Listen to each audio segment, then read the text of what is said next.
অনেক রক্তক্ষয়ী আন্দোলনের জি, জি, জি। মাধ্যমে, ছাত্র সমাজের আন্দোলনের মাধ্যমে আমরা যে জুলাইটা পেয়েছি।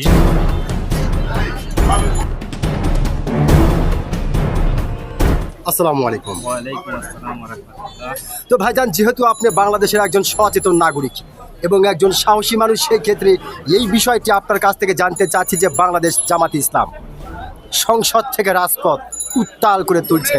তারা বারবার করে একটি হুঁশিয়ারি দিচ্ছে যে কাঙ্ক্ষিত সময়ের ভিতরে যদি জুলাই সনদ বাস্তবায়ন করা না হয় এবং সংবিধান সংশোধন করা না হয়, তাহলে জনগণকে সঙ্গে করে নিয়ে তারা একটি দুর্বার আন্দোলন গড়ে তুলবে এবং সেই আন্দোলনে সরকারও পতন হয়ে যেতে পারে। তো ভাইজান, তাদের এই বিষয়টিকে আপনি কিভাবে দেখছেন?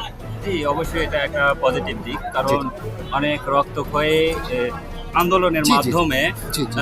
মানে ছাত্র সমাজের আন্দোলনের মাধ্যমে আমরা যে জুলাইটা পেয়েছি, জি, জি। এটাকে এত সহজে বিলীন হতে দেওয়া ঠিক না। ঠিক না। সেই ক্ষেত্রে জুলাই সনদটাকে বাস্তবায়ন করার ক্ষেত্রে সবাইকে একত্রে এবং একজোট হয়ে কাজ করা আমি আহ্বান জানাচ্ছি। আহ্বান।